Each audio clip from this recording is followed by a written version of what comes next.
Okay, so we're still in Isaiah chapter 3. We haven't been making a whole lot of headway here, but we'll see how we do today. Maybe we get through a little bit more, a little bit faster. Isaiah chapter 3, we had gone through the first couple of verses. And last time we looked at that section, that long list of all the support that God was going to take away from his people, the various leaders in society. We can debate about what kind of forms of government work well or not, and the pluses and minuses of them. Our current system of government is historically a rather recent invention. Most people have not lived in this combination of republic and democracy that we have. You know, the Romans had a republic, the Greeks had democracies. They both could only go so far. Monarchy has been, or dictatorship, something like that, has been more common for most people throughout time. And some people still want that, right? Our attempts at nation building in the Middle East have sometimes come to frustration because many of those people they're not interested in democracy. They want a strong man. You know, they want the caliphate. They want somebody they can look to lead them strong, and they don't want representation necessarily. But people will say about communism, the thing you need to know about communism is it's never worked anywhere it's tried. But the thing I think most people understand about government and the different systems is that the worst thing of all is none. Anarchy, right? Anarchy, where every person is a government to themselves, is the most dangerous and untenable situation of all. You have to have some kind of order. You have to have some kind of authority. And so when God talks about taking all this leadership out, he isn't necessarily talking about leaving him in complete anarchy. Of course, God's people had one form of government that had the potential to be the best, except that the people eventually rejected it, and that was theocracy, where God himself stood over the whole thing. But by taking all this leadership out, you get close to something like anarchy. You don't have anybody to lead. You have the passage, we'll look at it a little closer today, where nobody wants the position, and that leaves people in a bind. And it wasn't just the government side of it, it was all the other areas of life in which the Lord said he was taking away from them the support and the leadership, and it's hard to get along without it. So that was the first couple of verses. Chapter 3, verse 4 is where we're going to pick it up today. We're on question 4 on the handout if you have that in front of you. But let me read this section 4 to 7 just to get back into the context. I will make boys their officials. Mere children will govern them. People will oppress each other, man against man, neighbor against neighbor. The young will rise up against the old, the base against the honorable. A man will seize one of his brothers at his father's home and say, "You have a cloak, you be our leader. Take charge of this heap of ruins." But in that day he will cry out, "I have no remedy, I have no food or clothing in my house. Do not make me the leader of this people." So as they look for a solution, God says, after he's taken all the leadership out, now the people are like, well, who's going to take care of us? And here are the different possibilities that get trotted out along the way.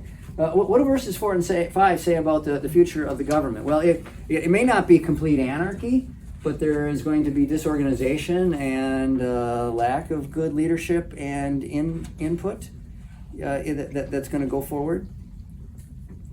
Talks about a boy, a youth, somebody who's not old enough to have any experience or really be qualified to lead them, and that just generally has not worked out. You think of it's a fictional story, but you think of the book The Lord of the Flies, where you throw a bunch of boys on an island, and they create a pecking order and they create some kind of an organization, but it goes downhill really fast, and not a good situation when you got people like that running things. So it's going to be disorganized, incompetent, self-serving, corrupt, lacking poise and self-control. All those things are hinted at in those verses. Unwilling. Unwilling. Unwilling also, yeah. No one wants that job. Yeah. Regarding the idea of somebody who was a young kid who's running it, is an Arabian proverb, which is of course not Israel, but it's in the Middle East anyway. A blow in the face with an axe is easier to take than the rule of a boy. So that gives you something of the Middle Eastern take on this kind of a situation. Verses 6 and 7, how do they describe the state of affairs that is unnatural for almost any nation at any point in time? Well, that's back to what Steve was just pointing out here. Generally speaking, positions of power are coveted. Think of all the money that we put into getting people in positions of power in our country. Think of the solutions we could come up with if instead of putting that money to politics, we just put it to the problems the politicians are supposed to solve for us. No kidding. Literally in a presidential election year now, we spend billions. And so, the party in power tends to go with the person in power. We had a little switcheroo last summer with the party in power, switching candidates late in the game. But generally speaking, if you're the party in power, you keep your candidate if they're eligible for another term, right? But the last two elections before that, on the other side, look how crowded the fields got. You get 16 or 20 people showing up at the initial debates, all trying to become the president. It was a little like this. It was incredibly chaotic, and you really couldn't chaotic, tell. yes. There was no really telling who, and it was the chaos itself that kind of. Well, so they've got to manage this dance of, on the one hand, getting themselves ahead of the rest of the crowd, but on the other hand, not shooting everybody else down so hard and so bad that they don't have any other support when the time comes that you're going to have to get your group behind this person, right? That's kind of a tricky thing to do. But it illustrates the fact that people want those positions of power. And they spend a lot of money to get into it. But what's the situation in Isaiah's day? Nobody wants it. That's unnatural. They can't find anybody to do it. And they just find some. You have a cloak. Okay, you're not completely impoverished. You're not completely without some kind of standing or position. Perhaps you do it. And the guy says, "Whoa, wait a minute! I have no solutions for what's going on here. I got no money to fix any of this.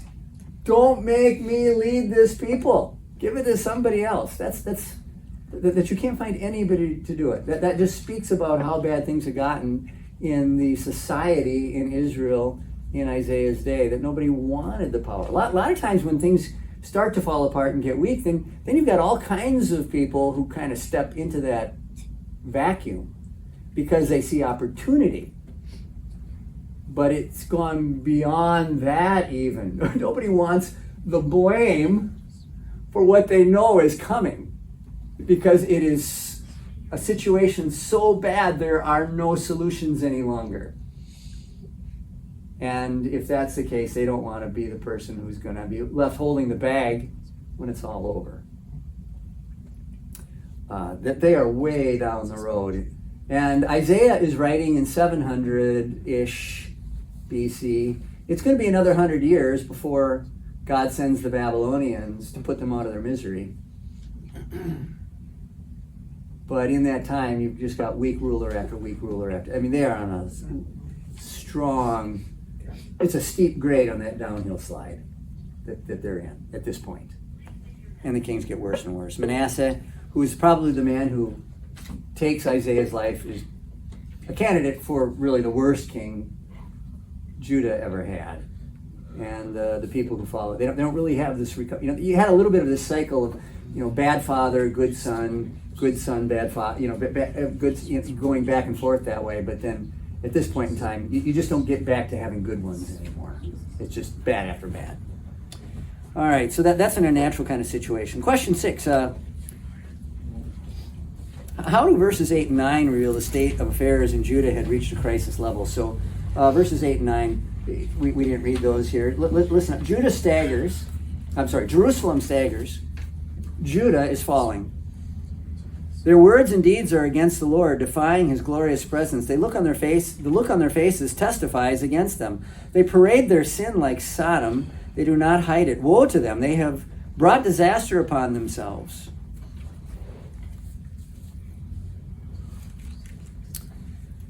So, the state of affairs, generally?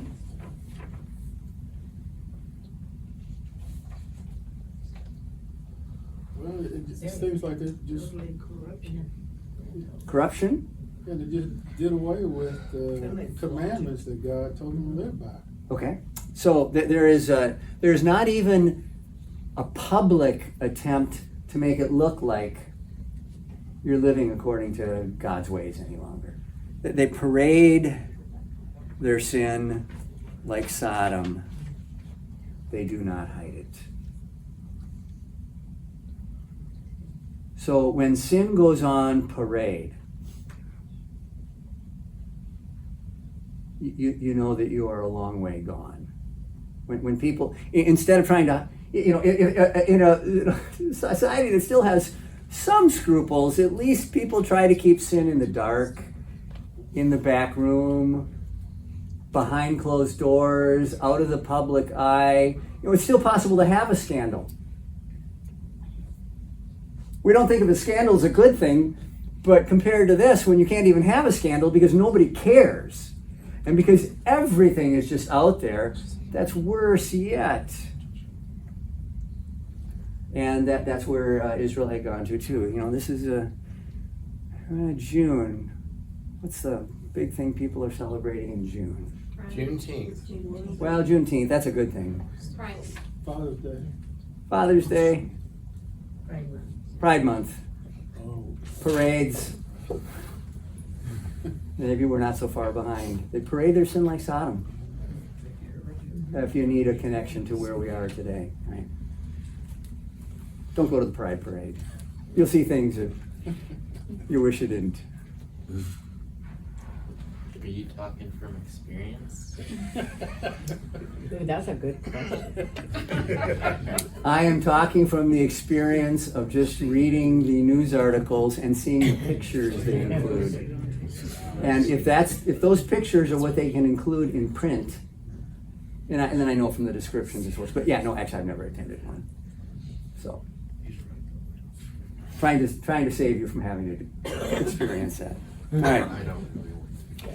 The people of Judah, question number 7. We're part of God's chosen people. How do verses 10 and 11 help us understand the two groups of people God recognized within this chosen nation? So verses 10 and 11. Tell the righteous it will be well with them, for they will enjoy the fruit of their deeds. Woe to the wicked, disaster is upon them. They will be paid back for what their hands have done. Well, it's not hard to identify or separate the two groups here. They are the righteous and the wicked. And it's pretty clear that you got both parties at that time going on in their nation, and that's problematic because the whole people, of course, are supposed to be the chosen people of God. This was for a long time a theocracy, but Israel did not have freedom of religion. And as much as we kind of appreciate freedom of religion because we know that historically most governments have not been particularly friendly to religion, so at least we've got one where we will be tolerated. Israel was a bigger exception to that yet, in that there was only one faith for this nation, and it was going to be the Bible faith, right? And there was no separation of church and state. They were to be working hand in glove with each other according to biblical principles. You can't establish that kind of thing where you don't have all Christians. And it falls apart, as it did in Isaiah's day, where people were abandoning the faith. It's untenable, then you can't continue to support it. And then you got to just do your best with a lot of less than perfect options. to try to figure out how are the people of God going to be able to get along, where we're not the majority or not running the show, which has been, of course, the majority experience through all of Christian history, right? Christians were not the majority, even when Constantine made Christianity legal and then it eventually became the supported religion in the empire. It was hardly the majority. And you can have a debate about much of European history. Many of those nations have state churches, but you go to a state church country today like Sweden, and at one point in time, over 90% of the people were members of the Church of Sweden, which is a Lutheran church. But how many are practicing? 10%. 2%. So, in name only, right? In name only. And the reason the church can survive is because the taxes pay to keep the pastors going. But even the ministers don't really promote anything that's in any way godly or Christian or biblical. They're just bureaucrats operating a essentially dead organization. There's nothing going on there. So the two groups. Question 8. What state of affairs in government is Isaiah likely describing with reference to youths and women's in verse 12? So going on, youths oppress my people, women rule over them. O my people, your guides lead you astray. They turn you from the path. Inexperience? Okay, inexperience. And so, we of course live in times in which women have access to the halls of power and to a lot of different positions in society and leadership that people in times past didn't.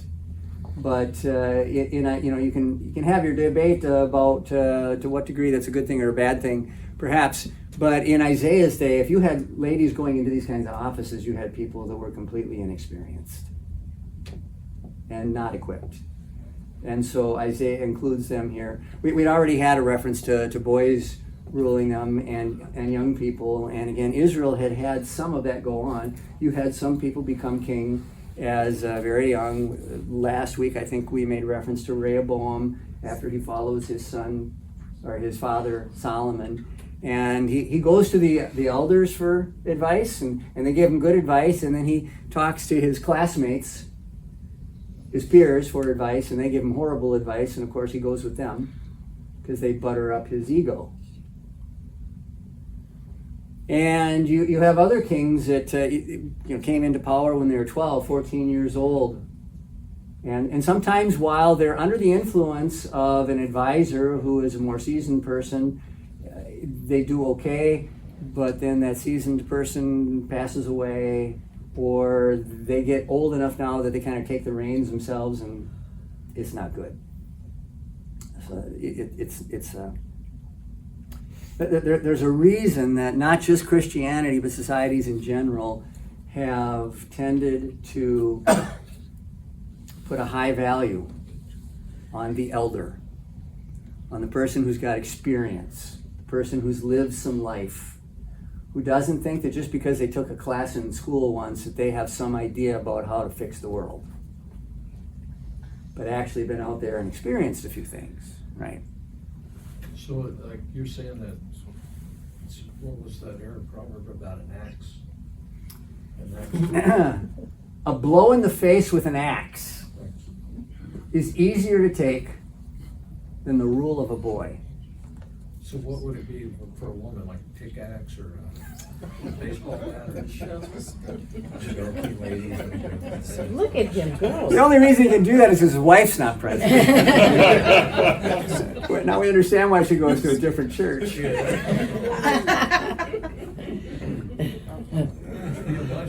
They had a blinding prejudice against women, and well, I mean, it's understandable why you don't want a kid in there. I mean, he probably won't survive. He won't live to see his 16th year. But they had a blinding prejudice against women that, I don't know, didn't go away until Maggie Thatcher or somebody, Yeah, well, yeah. So it's a bigger study than we're going to pick up here. Yeah, it's But correct. You had a few exceptions, but generally their experience with queens was not good. So, Queen Esther, of course, saves the nation because she's the one believer in basically a pagan situation otherwise in Persia.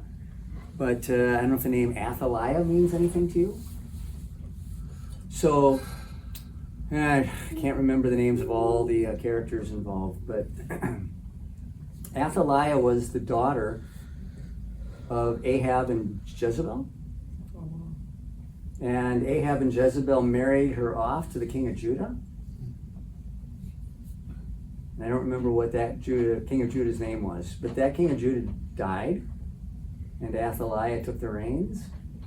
And then her plan was to wipe out the whole royal family so that she could take all the power into herself. And Jehoiada, the high priest, hid the youngest of the heirs, in the temple for like 7 or 8 years. I remember that. And then when he figures the boy is just old enough, maybe under his tutelage to be able to rule, he trots him out in front of the congregation, and he is anointed and proclaimed king. And Athaliah then goes down there to try to quell the rebellion, and she ends up being killed. But for not quite a decade, 7 or 8 years, Israel had a really horrible ruler. And so they just had not done well with this. That's all before Isaiah's time, but he was able to look back on that as a problem.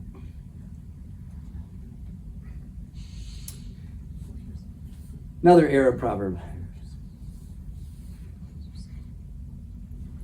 I don't know, maybe I shouldn't feed Steve this way.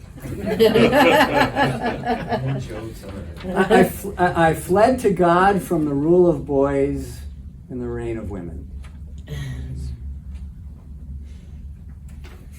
All right, Steve's gonna see if he's got some Arabian ancestry, I think, here afterwards.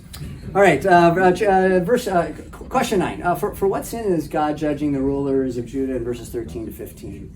The Lord takes his place in court. He rises to judge the people. The Lord enters into judgment against the elders and leaders of his people. It is you who have ruined my vineyard. The plunder from the poor is in your houses. What do you mean by crushing my people and grinding the faces of the poor, declares the Lord Almighty.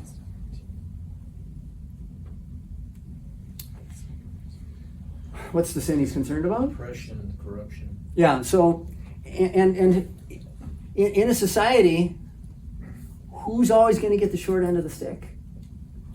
It's the poor. They don't have the means to fight back. They don't have the resources. They don't have the prestige. And so they're going to take it hard. Israel didn't have a welfare state like we have today, but they did have things. They had a social safety net. And they had policies of justice in place to try to prevent people from becoming poor. God said at the time of Moses already that based on the laws he had given them and the way he had set up their nation, they shouldn't have poor. He said, you're going to have them, but you shouldn't, the way I have set this up. And then time after time, the king is praised in the Psalms. The king is praised who is looking after the poor, recognizing that the basic function of government is to protect the weak from the strong. It's why government exists, to protect the weak from the strong. Because generally that's the way injustice is going to run. People with the strength to commit injustice are going to use it against the weak. Okay? So in the Psalms, in the Proverbs, in the prophets, this comes up as a regular concern. And Isaiah points it out as a problem in the society of their day. That it's not just a problem that you have the poor, but that the structures of society now are being weaponized against them and used to oppress them. And not just to keep them down, but what little they have to be taking it away. And this got somewhat better after the time of the exile for a while, but what's one of the things that Jesus criticizes the Pharisees for during his day? You rob widows of their houses, and for a show, you make lengthy prayers. They were still willing to do things that would oppress the poor, make them poor still, take advantage of them, take their money away from them, even though they had plenty for themselves, and then still put a thin veneer of religion over all of this by going to the synagogue regularly and making a big show of their religious practice. That was a problem for them. And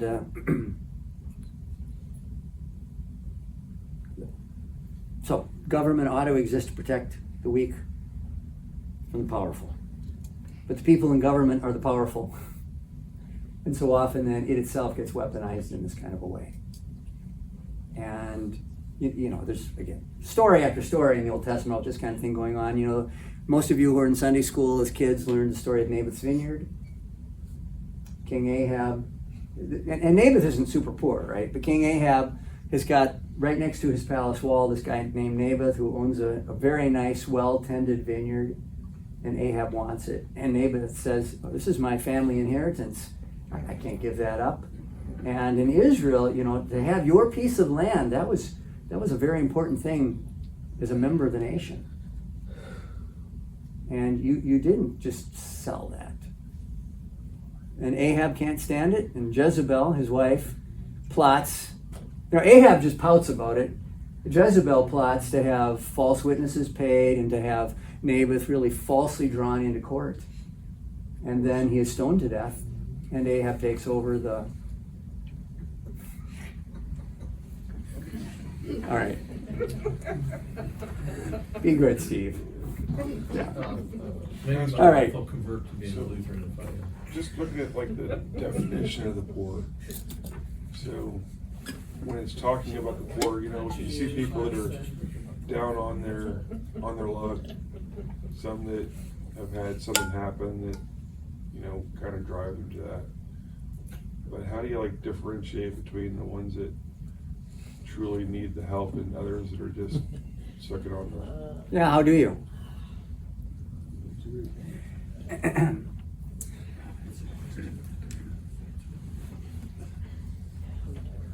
So the governments, the Old Testament government, the Romans, to some degree, they had bread and circuses. Their solution for the problem of poverty was, we'll keep them fed and entertained. And then we can manage them. Right? They didn't, nobody really tried to figure out how are we going to solve this. It was, if we keep them at least fed and entertained, they won't have an uprising. So, if they get hungry, then they get desperate. And then we got a problem on our hands. It's more a matter of being just in your dealings and solving the poverty as a quote problem. Well, what was Jesus' words? Squaring the circle. You will always have the poor among you. Yeah. Jesus wasn't saying that it should be this way. It was just understand that the situation in a sinful, broken world is kind of intractable. You're not going to have great solutions for this. It's a problem. So what are you going to do? Well, you're going to make sure justice is maintained for them. And then you're going to try to at least see to it that basic support is there. The best place actually where, so I worked not just in inner city during my SEM years doing mission work, but we were sent particularly to go to what is called the underclass. So not the lower class, the underclass, the people who just are historically in poverty, have no skills for getting out of it, no really hope for getting out of it. Selective projects?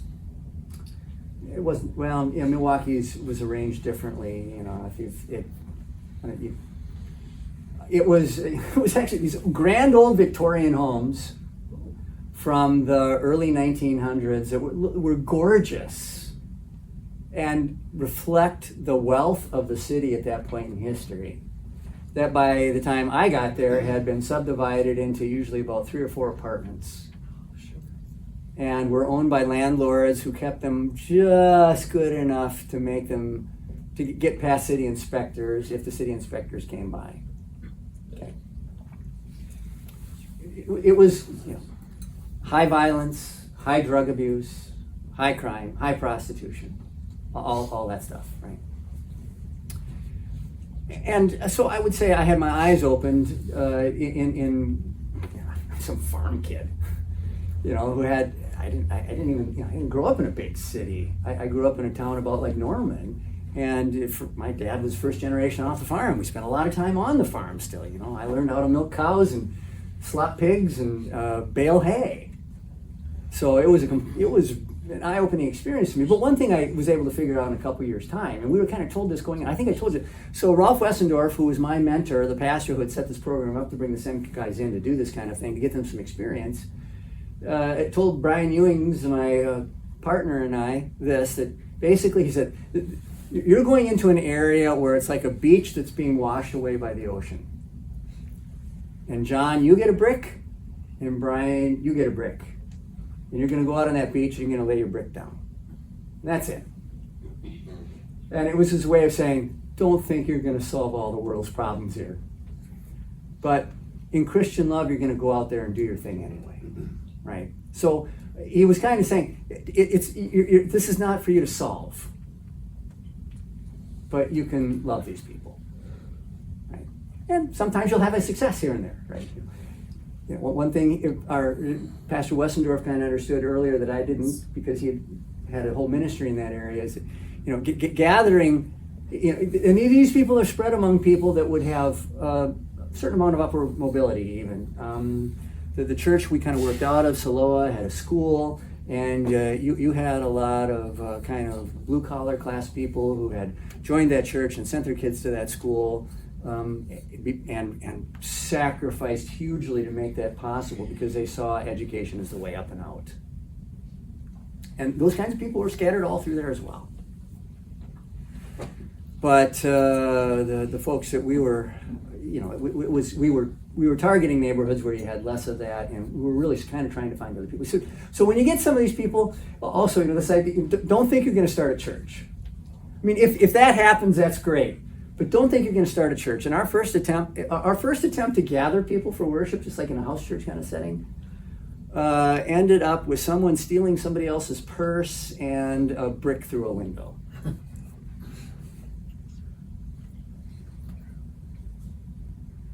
All right, back to the drawing board. But, you know, Christian love says go out there and take care of the poor. You're not supposed to ignore them. Just recognize that it's a situation that will be hard to solve. But but the reasons for it, you know, I could also say, you know, the reasons behind it. Sometimes it was bad family. Substance abuse was huge as a reason. Injustice was a reason. We ran into situations with law enforcement, where law enforcement was. You know, so what happens, I think, with so much of the law enforcement in an area like that is that they get jaded, and then it's like they just kind of wall that area off. It's like whatever happens in there just happens in there. But sometimes they were also kind of perpetrators. We had a few situations like that. So injustice and taking advantage of in that sense. Lack of education, it's just all kinds of stuff. It's and I think if you know, Norman is more of a middle class city, but we got a fair share of homelessness here, right? It's been kind of known as a magnet, and you know the city fathers here and other people who are interested, you know, debate back and forth what to do about the situation. We had people in our neighborhood complaining about the homeless starting to camp out a little too close to our neighborhood because we're right next to Northeast Lions Park. And we had at our annual meeting a policeman in to talk about that to us a bit. And the policeman kind of chastised the people in our neighborhood for being heartless. Yeah, okay. It's not wrong for them to be concerned about their property values and their safety. That's not wrong. And if you go, you know, you have to go meet these people personally, right, to know, Okay, so you hit a bad streak of bad luck, and you've got the skills and abilities, and just give them a little hand up, and on they go, right? And then there's other people who, you know, they're hard into substance abuse. Well, you know about hitting bottom, and sometimes death comes before bottom. And you will just be spinning your wheels trying to fix that situation. So then the question becomes, you know, at least for a Christian, in Christian love, what can you do? Well, it might be kind of like the Romans bred in circuses, you know.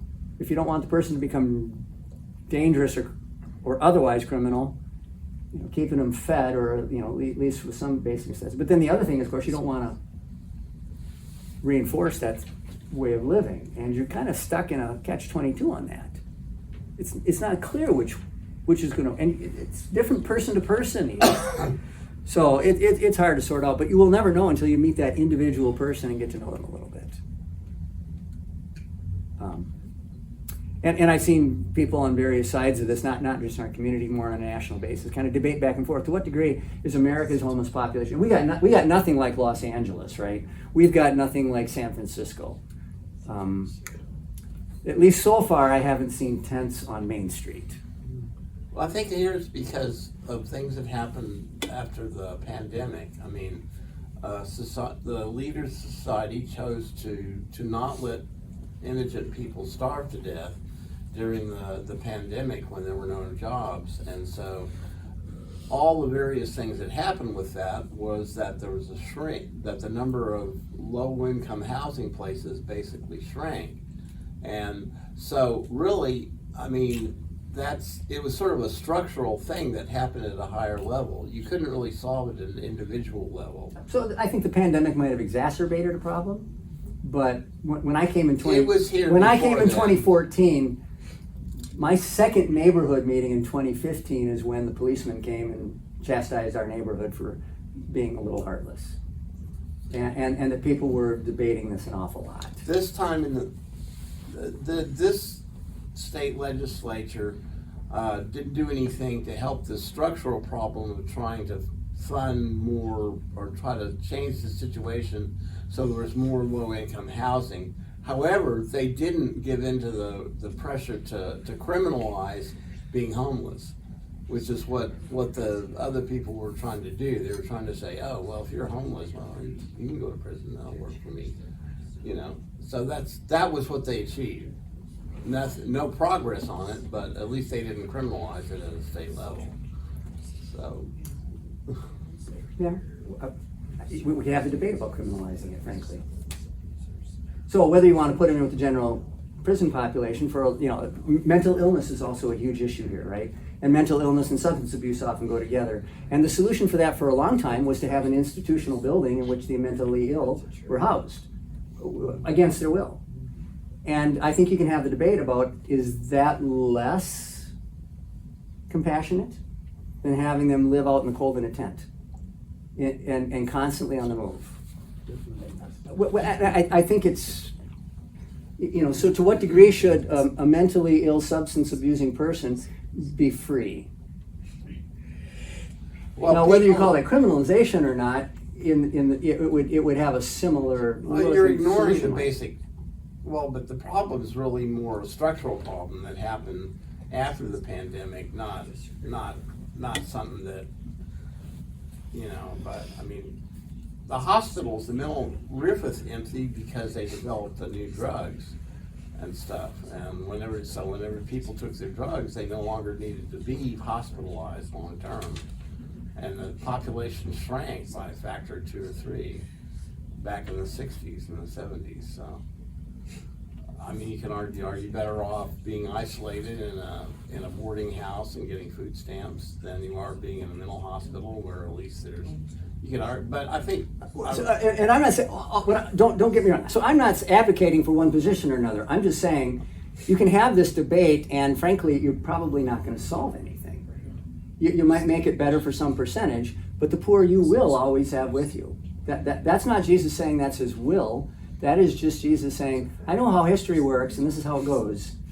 You're not going to solve it. Well, the people the Christians in the early church, I mean, they took care of, they didn't put their own children out to die when they couldn't take care of themselves, and they took care of the people that were sick and dying and the general laying in the streets. They took care of them, and everybody thought, well, you're just total loony bins for doing that. Absolutely. You know, When the and- Romans formed the city of Constantinople, not only did they created this new city. It was going to be Right. the Eastern capital. And do you know what they did? They went to the Roman ghettos and figured that any city had to, that every city was made up of this percentage of rich people and this percentage of middle class and this percent. And so they populated it with those people from the get-go on purpose. All right, so anyway, Okay. but in terms of, if you really want to do something about it, you have to get to know individual people, and I think that the church doesn't see this as its mission in the sense of go make disciples so much, except that we'd like to have them as disciples too, right? Get them to heaven. If they have a horrible life on earth, at least they could have heaven at the end. But that it's the church historically has been better equipped because it is more like a family and a community. It's not an authority telling people what to do. It is a family living in love. And there's a lot more solution in that. So if But government doesn't love anybody. It maintains justice and order. It works by force, power, punishments. That's its tools. That's just the nature of it. The church works by love and the gospel, and it's better equipped for that kind of thing. if at that personal level they turn down food because they just want money because of substance abuse, Mhm. I mean, at that point, it's like, Well, don't enable. you can't enable it, right? Right. At the personal level. So that comes back to the problem, they're always gonna be here, and they're just kinda, like you say, they're gonna have to hit bottom and hope they don't die first. But you can't always know that ahead of time. You're not gonna. Okay, so we had a homeless person who visited here for a while a few years back. On my first meeting, I actually gave him some money for food. I'll give him this, he's honest. He tells me later that he bought a bottle of rum. So, no more cash, but I would give him food, right? It had to be in the form of food. I know another guy some years ago who came to my church former congregation. He would get food from the food pantries, and then he would want. Now I would say that he didn't have. He was maybe a little mentally ill. He didn't have any substance abuse issues. So he would take the cans of stuff he would not eat, and he would try to, I'll sell this to you for pennies on the dollar or what it's worth. Or he would take it back to grocery stores and see if he could exchange it just to get enough cash to, buy things that he would actually use. I never held that against him because in his case I knew it wasn't going for bad stuff.